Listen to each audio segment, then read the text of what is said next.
So నిన్న ఎపిసోడ్లో చూసుకున్నట్లయితే రెయిన్ డాన్స్ టాస్క్ చూసాం కదా. చూస్తే మొత్తం అంతా చాలా ఇంట్రెస్టింగ్గా అనిపించింది. ఎందుకంటే ఎవరు తీసుకున్న గోతులో వాళ్ళే పడతారు అన్నట్లుగా రీతు సిచ్యువేషన్ అయితే కనిపించింది. ఎందుకంటే రెయిన్ డాన్స్ టాస్క్లో నిన్న మాట్లాడుకున్నట్లు మనం ఒక్కొక్కరిని ఎలిమినేట్ చేయాలి. ఒకళ్ళు అంటే ఎవరైతే కామన్ నామినేషన్స్లో లేకుండా కెప్టెన్సీ టాస్క్ ఎవరైతే ఆడుతున్నారో వాళ్ళకి హెల్ప్ చేయడానికి ఎవరైనా ముందుకు రావాలి అనుకుంటే, అయితే ఈ రెయిన్ డాన్స్ టాస్క్ లో ఒక్కొక్కరిని కెప్టెన్సీ టాస్క్ నుంచి తొలగించే విధానంలో ఫస్ట్ కళ్యాణ్ని తీశారు. అక్కడే చాలా వరకు డ్రాప్ అయిపోయింది గేమ్ అనుకోవచ్చు. అండ్ చివరిగా మిగిలింది రీతు అండ్ రాము రాథోడ్ మాత్రమే మిగిలారు. అప్పుడు భరణి రెయిన్ డాన్స్ వేయడానికి వెళ్ళారు. అసలు భరణి ఎవరిని చూస్ చేసుకుంటారు అన్నది చాలా అంటే చాలా సస్పెన్స్ తో కూడిన ఎపిసోడ్ లాగా అనిపించింది. ఎందుకంటే తెలుసు రీతుతో ఎంత బాగా ఉంటారో తెలుసు, రాముతో ఎంత బాధ్యతగా ఉంటారో మనం అందరం కూడా చూసాము. భరణి ఈ మూవ్ రాముని కెప్టెన్సీగా ఎంచుకున్న తర్వాత అది ది బెస్ట్ మూవ్ గా పరిగణించుకోవచ్చు. ఇక రీతు విషయానికి వచ్చేస్తే డిమాండ్ పవన్ కి కళ్యాణ్ని ఫస్ట్ లేపేసి, కళ్యాణ్ ఉంటే నేను కెప్టెన్ అవ్వలేను అని చెప్పేసి కూడా చెవిలో చెప్పింది. మిగతా అందరి మైక్స్ అన్ని కూడా మ్యూట్ చేసి బిగ్ బాస్ వాళ్ళు చెవిలో మాట్లాడుకుంటున్నా కూడా అది అందరికి వినిపించాలి అన్నట్టుగా వినిపించేశారనమాట. అసలు ది వర్స్ట్ మూవ్ అంటే ఈ రీతు చేసిన ఈ పనే.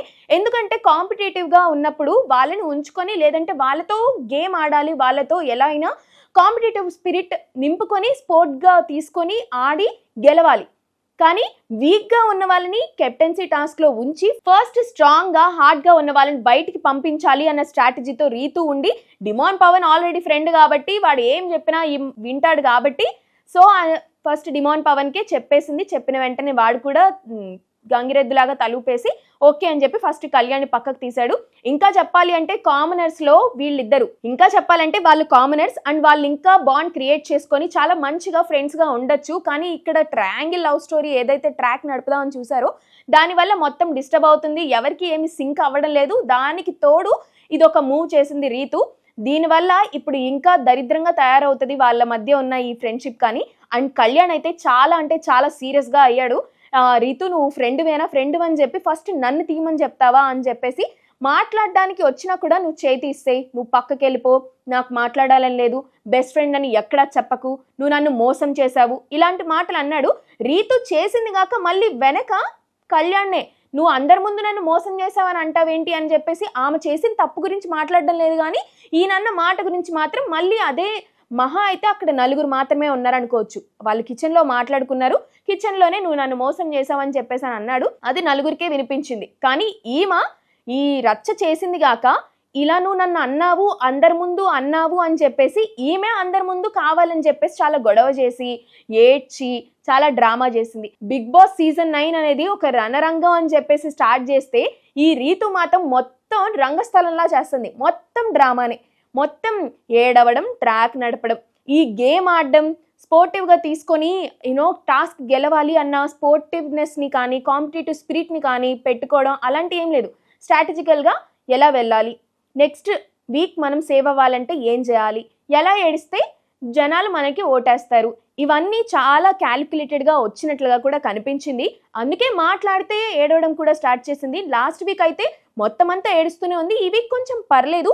కెప్టెన్సీలో అంటే నాగ్ సార్ వచ్చినప్పుడు ఒక 5 మెంబర్స్ని సెలెక్ట్ చేశారు. ఆ 5 మెంబర్స్లో రీతు ఉండటమే ఒక పెద్ద విషయం అనుకోవచ్చు.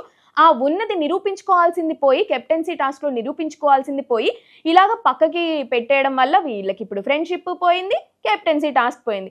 ఇంకా చెప్పాలి అంటే భరణి గారితో కానీ ఏదైనా టాస్క్ వచ్చినప్పుడు మాట్లాడడం, లేదంటే ఎలా ఆడాలి అన్నది స్ట్రాటజికల్గా మాట్లాడడం అలాంటి చూస్తే okay she is being very sport అని చెప్పేసి ఎవరైనా హెల్ప్ చేయడానికి ఉంటారు. కానీ ఇక్కడ క్లియర్గా అర్థమవుతుంది భరణికి ఈమె స్ట్రాటజీ కూడా అర్థమైంది అని చెప్పేసి. అండ్ భరణి వచ్చేసి చాలా కామ్ అండ్ కంపోజ్డ్గా ఒక ఇంటిలో ఒక పెద్ద మనిషి తరహాలో ఉండి అన్ని డెసిషన్స్ తీసుకుంటున్నాడు. చాలా అంటే చాలా పాజిటివ్ టాక్ కూడా వినిపిస్తుంది బయట భరణికి అండ్ తనుజాకి. ఇక భరణి ఈ మూవ్ వల్ల ఒక ఎత్తుకి ఎదిగిపోయాడు అనుకోవచ్చు. రాము కెప్టెన్సీ అవుతాడని ఎవ్వరూ అనుకోలేదు. కెప్టెన్సీ టాస్క్ విన్ అవుతాడని జనాలందరి నుంచి, అంటే హౌస్లో ఉన్న వాళ్ళ నుంచి ఇంత సపోర్ట్ తనకు వస్తుందని తను కూడా ఊహించలేదు.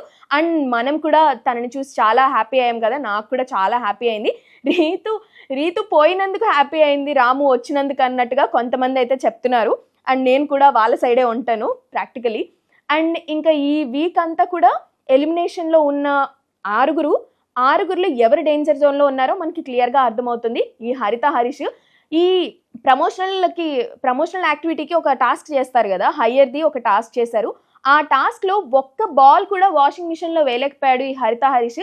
కానీ ఒక్కళ్ళు కూడా ఒక్క మాట అనలేదు ఆ టాస్క్ గురించి కానీ, లేదంటే మీరు బాల్ వేయలేకపోయారని కానీ, లేదంటే ముందు నేను వెళ్తాను అని కూడా ఎవరు అనలేదు. ఆయనకి ఇవ్వాల్సిన రెస్పెక్ట్, ఆయనకి ఇవ్వాల్సిన వాల్యూ ఇచ్చి ఆయన్ని పంపిస్తే ఆయన ఏమో ఏమీ వేయలేదు.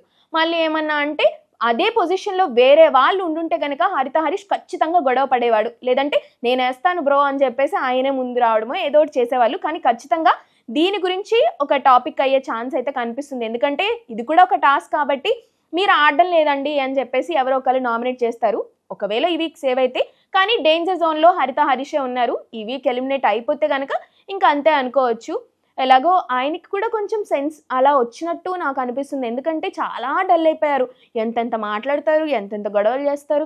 ఈ మధ్య ఏం చేయట్లేదు కాబట్టి ఐ థింక్ ఆయన టైం వచ్చేసిందని ఆయన కూడా ఫిక్స్ అయ్యి ఆయన కూడా గేమ్స్ ఆడడం మానేశాడని అయితే నాకు అనిపించింది. ఇక మా టీవీ నుంచి రాంబో టీం లోపలికి వెళ్ళినప్పుడు ఒక్కొక్కళ్ళ లవ్ స్టోరీ గురించి చెప్పమని చెప్పారు. చాలా క్యూట్, చాలా ఎమోషనల్ స్టోరీస్ వస్తాయి అని చెప్పేసి అని అనుకున్నాం, కానీ అంతగా ఏం అనిపించలేదు. ఎందుకంటే నిబ్బా నిబ్బి లవ్ స్టోరీలే ఆల్మోస్ట్ ఈ కామనర్లు అందరూ నిబ్బా నిబ్బి స్టోరీలే చెప్పారు. ఇక తనుజ వచ్చేసి తన పాస్ట్ ఆల్రెడీ చెప్పేసింది, అదే మళ్ళీ రిపీట్ చేసింది. ఇక భరణి తర్వాత హరిత హరీష్ వచ్చేసి వాళ్ళ వైఫ్ గురించే చెప్పారు. చాలా సేఫ్ సైడ్ లవ్ స్టోరీస్ అన్నీ కూడా పంచుకున్నారు ప్రేక్షకులతో అనిపించింది. ఆబ్వియస్లీ వాళ్ళు సేఫ్ సైడ్ ఉండాలి కూడా కాబట్టి. ఇంకా ఇమాన్యుయల్ గురించి చెప్పాలి అంటే ఒక డాక్టర్ అమ్మాయి తనకి చాలా హెల్ప్ చేస్తుందని చెప్పారు.